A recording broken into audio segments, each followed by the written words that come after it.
You're listening to the Ask Drone U podcast. You ask, we answer your drone questions. Whether you're here to turn your passion into profit or you simply fly for fun, we're a community of learners and teachers who aspire to achieve greatness. We are Drone U. Hey everyone, and welcome to another fantastic episode of Ask Drone U. On this wintry day, my name is Paul. Yeah, unfortunately, wintry day. But it's nice that we have seasons here. Anyways, this is episode 889. I'm Rob, and we are very, very glad that you're with us. Yeah, we're really excited. We've got a great set of questions here today that we're going to be going through. It's an exciting time. Drone law is changing. New applications are coming out. They just released a new Phantom 4 Pro RTK. If you're not abreast of that drone news, as of yesterday, October, I believe that was the 15th, DJI did release the Phantom 4 RTK. Think of it like a Phantom 4 Pro with RTK grade GPS. Now, this system also comes with a base station. This base station would provide RTK level corrections to the GPS to essentially turn the Phantom into a survey grade tool.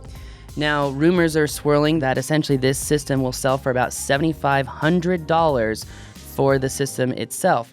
So it's not on sale yet? It is not on sale yet. And they are also saying that it'll get between 1.5 and is that 2 centimeters in horizontal accuracy? It says 1 centimeter horizontal, 1.5 vertical. So 1.5 vertical is really hard. If you guys aren't familiar with GIS, getting vertical accuracies is by far the most difficult accuracies to achieve. Yes. There's vertical positioning accuracy, 1.5, but then there's absolute horizontal at 5, whatever that means. That's actually quite a large error. It'll be interesting to test this. I'm wondering if they're going to be releasing it at Airworks. So trying to find out that information right now, and if they are, may end up at Airworks for a day just to get more information on it as a whole. But the cool thing is with this new Phantom 4 Pro RTK, it comes with a new application. The application is actually going to be doing the geo-tagging of the images autonomously. This is actually a major step because even with the Intel system, the Falcon 8 Plus, you always have to take the images, import them into a program, and then write the EXIF data from the GPS unit itself. It's kind of a pain in the butt and it really sucks. Now, this supposedly, according to their press release, this system through the new app will do that automatically. So if you're able to just go into an app, run a mission, and then essentially get the photos and, run it through a process and put them back on the card or whatever. I'm not sure the workflow of all this just yet. I haven't had a chance to work with it. I'm hoping to have one of the DJI guys on the show here pretty soon to kind of walk us through the workflow of this so that more of you construction, engineering, and survey guys have a better understanding of this system.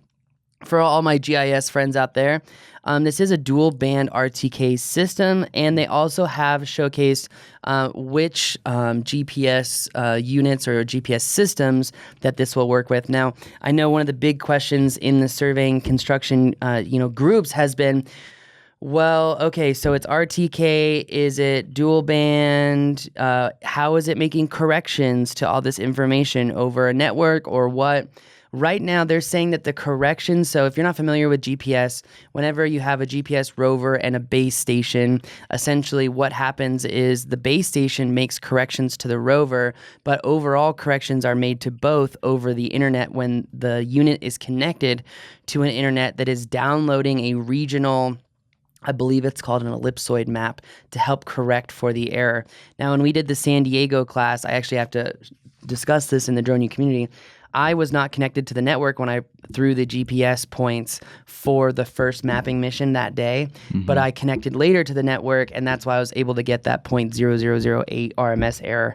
So our GCPs really are not accurate for our first mapping mission, but I think that's actually a really good learning lesson for everyone. Sure. To say, you really need to understand the limitations of GPS. You need to have your GPS be RTK grade. You need to have the corrections over the internet somehow in order to ensure that, sub-centimeter accuracy. So since you're talking about this, would you talk about when you say correction, what is being corrected? So, okay, for example, I can actually, now that I've seen the data, I can give you a better visualization.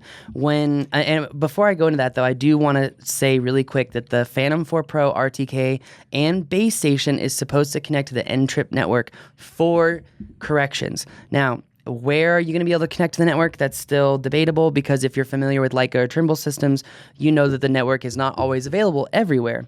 So, okay, your question, Rob, was why do we have to make corrections to the data? What is a correction? Okay, so what I was essentially told, and I need to make sure that I have this term right because ellipsoid I think you looked this up last session here. Ellipsoid, GPS, ellipsoid height. So... And you were right. I was right. So it is called an ellipsoid map. Okay, perfect. So I was right. The ellipsoid map is essentially the correction that is being given from the network to the GPS unit itself. So for example, when I was not connected to the network and pulling those 5 GCP points for our San Diego class mission 1, I literally was not connected to the network. So it was showing a vertical error of 11 feet. So the margin of error was 11 feet. So I actually don't know how accurate that map was in pretty much a 10 or 11 foot segment. So it's not really accurate by any means. Okay. A vertical accuracy is, again, one of the most difficult things to get right. Your phone, any DGPS device is not going to give you anywhere within maybe like 5 feet or 10 feet of vertical accuracy. I've seen data with the Phantom where it's 600 feet off in elevation.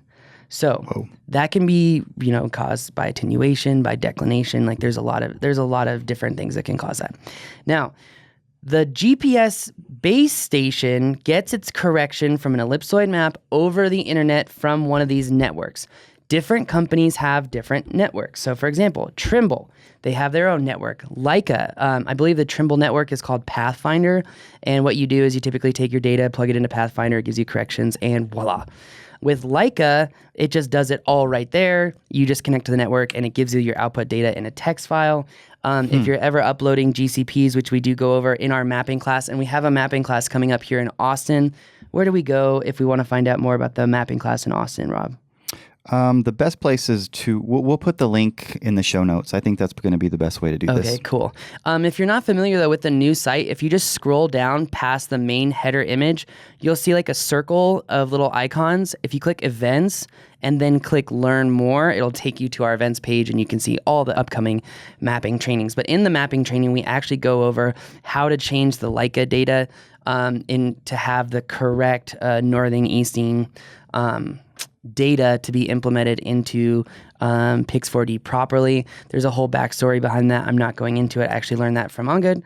Okay, so going back to your question, why do we need the corrections? We need the corrections because without the network, we're still going to be up to 10 feet off. Because if you're in a valley, if you're in an area where it's got bad reception or whatever, topographical maps historically haven't been, crazy accurate. But these hills and valleys can cause interference with our GPS. The ellipsoid map is going to say, okay, I think you're here, and here's the correction for that area. So basically what's happening is the network, it almost sounds like the Matrix, the network. It's recognizing where you are through that feed and then saying these are actually the measurements that you need versus the ones that the bird has taken. The X and Y is normally pretty accurate as far as lateral distances. It's always the Z axis, the elevation that's typically the worst. Okay. So even your drone data on the X and Y is actually typically pretty accurate. Pretty good. Okay. So you need the network primarily for the vertical. Yes. Okay. Yep. So now the new Phantom 4 Pro RTK will be able to be connected to the internet through the base station to get the GPS data and information. Pretty cool stuff. It's really cool considering the price point too, because if you were to buy a GS14 or a GS16 rover and just buy the rover and not the base station from Leica, you're in it for 10 grand. And now you're getting a drone, a base station, RTK GPS. The whole thing works seamlessly in one entire workflow, and it's $7,500. Not to mention you can still take that drone and use it for doing a real estate job. Yep. Right? I mean, it doesn't take that away by adding this functionality. If anything, it's going to make your autonomous movements even more accurate. It's actually stunning. The speed at which this is being developed. Agreed. Yeah. When I talked to one of our friends over there at Leica and Holman's, he was like, $7,500 for a surveying tool is going to cause ripples or waves in the industry because, number one, you're $2,500 cheaper than one of the cheapest solutions. And you have the drone. So that's really not even an apples to apples comparison. True.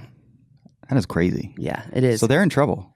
Leica and Trimble are for sure. Right. Yeah. I mean, they're going to have to. There's already been some comments in the community by some very high-powered people who do mapping, and they're like, well, I know where I'm spending next year's budget.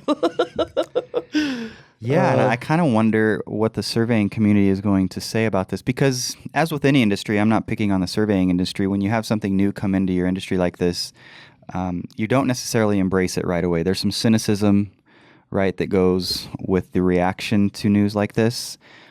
But I think those that respond positively the quickest are going to benefit the most. Agreed. From this new platform. It's pretty cool. I agree 100%. From a layman's perspective, it's pretty cool. I also think that this could fundamentally redefine how missions are going out there.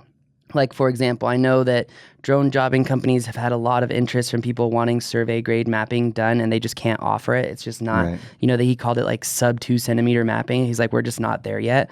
This could fundamentally change drone jobbing companies to be, number one, higher value, higher paying, more accurate, and better off for a lot of companies looking to get this equipment. Mm-hmm. So anyone who has this tool, who's going to spend this $7,500, is going to open themselves to a new door of business right. from systems who are automatically focusing on bringing business in. So, I mean, you could add a very large line of revenue to your company just by having this device, and you're not processing any imagery at all. Right. But it also means that for anyone doing drone mapping, you're going to have to be crazy accurate in order to even compete with this if you can't afford to compete with it. Let's say you can't, spend the $7,500. What's your alternative? Well, you can buy a Phantom and then rent a GPS unit from someone like Holman's and say it's $313 a week for a GS14 unit. Which is very doable. It's comparable, right? Yeah, totally. It's going to be about the same. And we should say that this isn't tested. Correct. Right? It's not. That's really important to say There are a lot of rumors, too, that this still has issues. And, I mean, let's look at the M210 when it came out. Like, what a cluster. So, I also think that DJI realizes just how important and powerful this setup could be and how important it is to get the workflow correct, because we've already seen companies like, there's other companies. I don't even want to say the name of them right now. There's a lot of drama going on in the drone industry that I did not tell you about in our morning walk this morning. We needed a couple more laps. Yes, I don't think it should be on the show right now either. Well, but there's some very that'll major... be it. Some very major companies really have changed things up significantly in the last week. And the joke is that one particular individual now has a reputation for doing videos at a conference and then getting fired. Because now there's a trend for that. I'll tell you who it is later. Yeah, I'm really, really curious. Anyway. So we walked 4 miles. I think we needed 5 or 6. Yeah, but you know what? I feel great. I just feel so good. I mean, picture this. You can offer your clients the ability to go do survey grade mapping, and while I'm there, I'll put together a nice cinematic perspective of your site or your new building or whatever, all in one session, so to speak. It's crazy. It is crazy. And again, there's crazy opportunity. I don't think I finished my statement with DJI has seen the mistakes that people like 3DR have made in things like SiteScan, in other companies trying to do the same thing. There's so many companies out there that are trying to do data analytics, and it's just, they promise one thing, drone can do all this, and then the deliverable is quite different. So I think DJI knows how important this device is. Yeah, and I have to say it makes me wonder what else is in development that we don't even know about. True. Over there in China. True. Maybe we should just end this show here, because we just probably did 20 minutes of talking about how important the Phantom 4 RTK is. Yeah, this was not the intent for this particular show. But now we can film 7 shows today.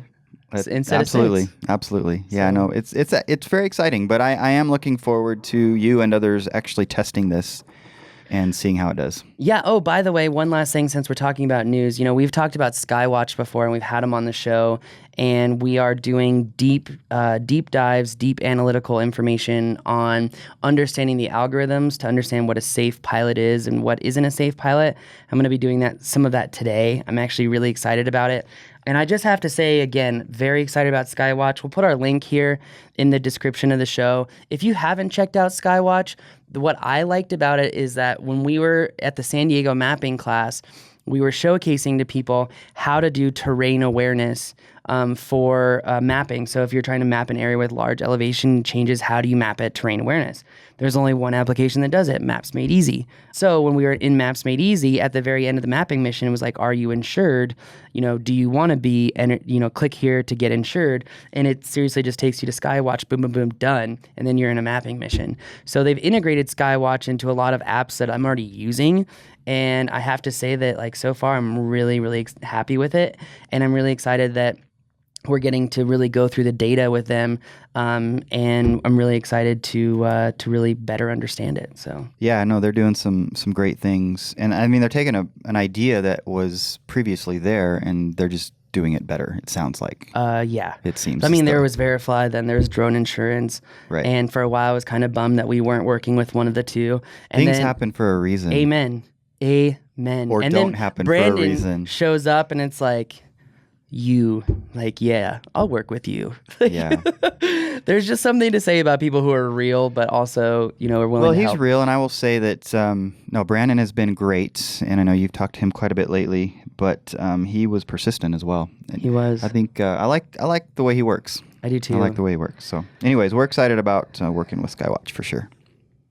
That is very true. By the way, persistence is key. Well, on that bombshell, that is going to do it for us today. If you haven't checked out the Drone U site, we did just launch our business course. Check it out at droneu.education. And today's quote for today, what are the most powerful words in the universe? The ones you use to talk to yourself. Hope you're building yourself up. Be grateful for what you have. Don't be negative, because remember, this is a good life. That is going to do it for us today. My name is Paul. My name is Rob. This is Ask Drone U.